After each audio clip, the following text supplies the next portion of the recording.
সুধীজন, ভক্ত রুহিদাস জুতা সেলাই করতেন আর মনে মনে নিরন্তর ভগবানের নাম করতেন এবং সাধুগুরু বৈষ্ণবদের জুতা সেলাই করে ভক্ত রুহিদাস কোনো অর্থ নিতেন না।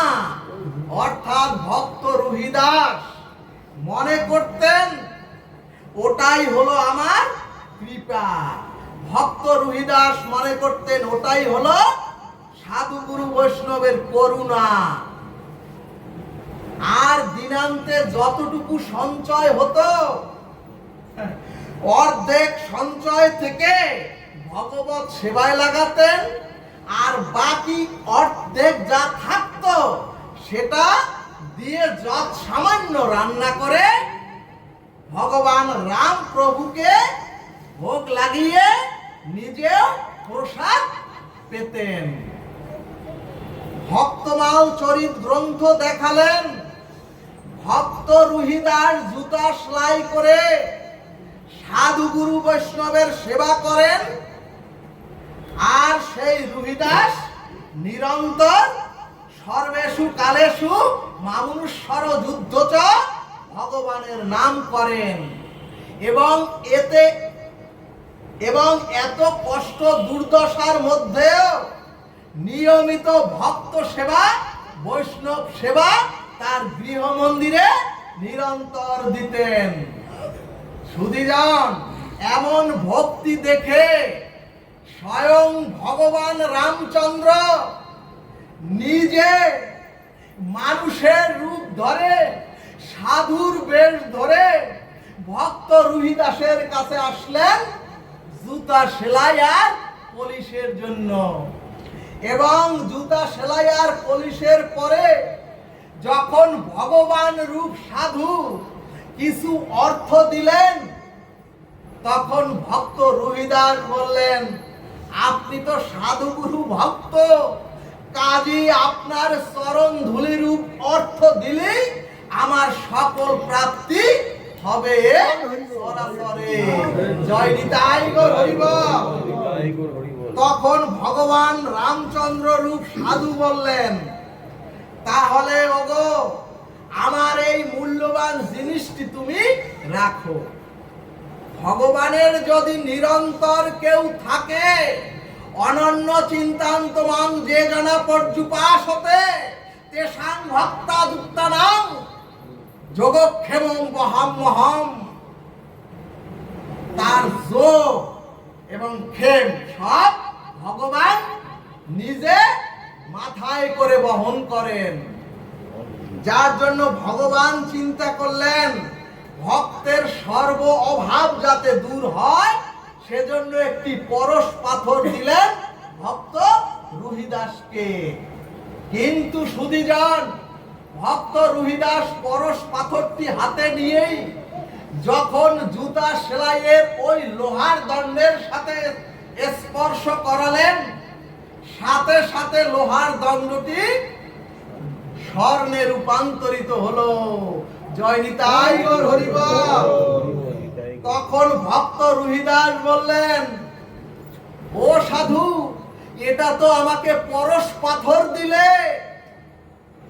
ভক্ত রুহিদাস বললেন, ও সাধু বৈষ্ণব, কোন পরশ পাথরের লোভ দেখিয়ে আমাকে গোবিন্দ ভজন থেকে কোন পরশ পাথর রূপ অমূল্য সম্পদের লোভ দেখিয়ে আমাকে রাধা রানীর ভজন থেকে কেউ দূরে সরাতে পারবে না। আর তুমি এসেছো আমার ভজন উপাসনা কেড়ে নিতে। ভগবানকে বলছেন ভক্ত রুহিদাস, ভক্তগণ, এই ভাবটুকু এবং ভাবের উদ্দেশ্যটাই ভগবান গ্রহণ করেন। শুধু দেখেন না, ভগবান গ্রহণ করেন। সুধীজন, এবং জগতের প্রকৃত ভক্তরা যারা একমাত্র ভগবান রাধা রানী অর্থাৎ রাধা মাধবের ভজনে প্রকৃত ভক্ত, তারা এ জগতের কোনো কিছুই চায় না। কারণ আমরা কিছু এ জগতে নিয়েও আসি নাই। এখন মনে হতে পারে সংসারে এত কিছু। ভাগবত বললেন আমরা স্ত্রী পুত্র কন্যা পিতা মাতা সম্বন্ধগুলো নিয়ে আসি নাই, এখানে এসে তৈরি করেছি।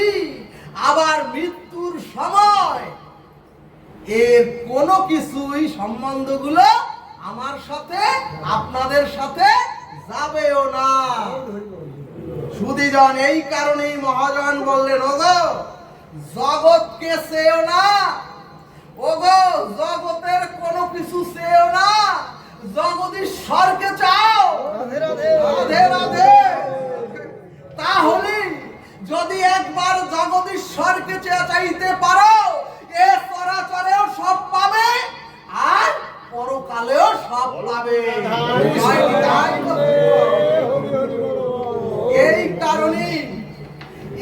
কারণে যে গৃহে নিত্য গীতা ভাগবত পাঠ হয়, এই কারণে যে গৃহে সাধু গুরু বৈষ্ণবের সেবা হয়, এই কারণে মনুষ্য প্রাপ্ত হয়ে যিনি নিরন্তর ভগবানের নাম স্মরণ মনন চিন্তন করেন, এই কারণে যিনি রাধা মাধবের চরণ দিনান্তে একবার বদনে না এই দর্শন করেন, সেই জীব সত্তার ভার স্বয়ং গোবিন্দ নিজে গ্রহণ করেন। আর যিনি এই চরাচরে এসে ভগবানকে ভোগ নিবেদন করে ভগবানের প্রসাদ গ্রহণ করেন, সেই ভক্তকে গোবিন্দ নিজে দুহাত বাড়িয়ে তার নিত্য ধামে পৌঁছে দেন।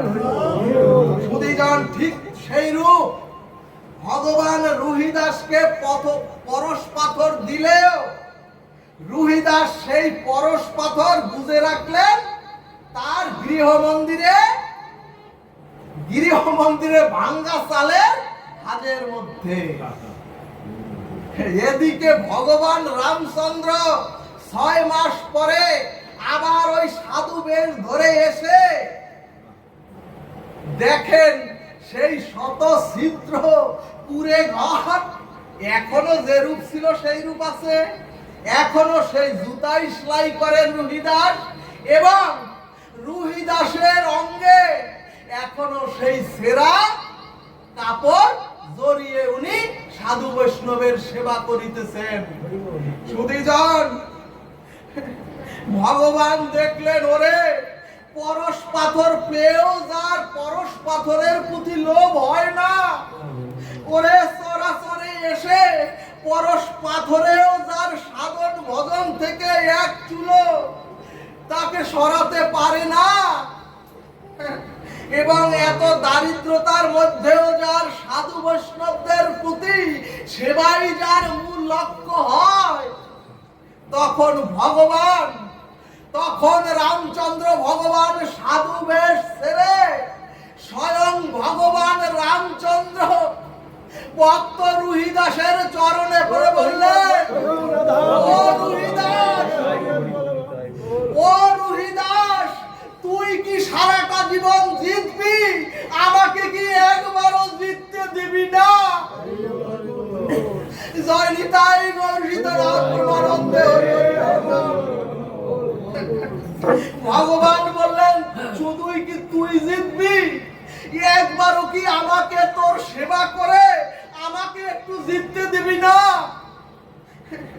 ভগবান তখন স্বরূপে প্রকাশিত হয়ে বললেন, ওরে রুহিদাস,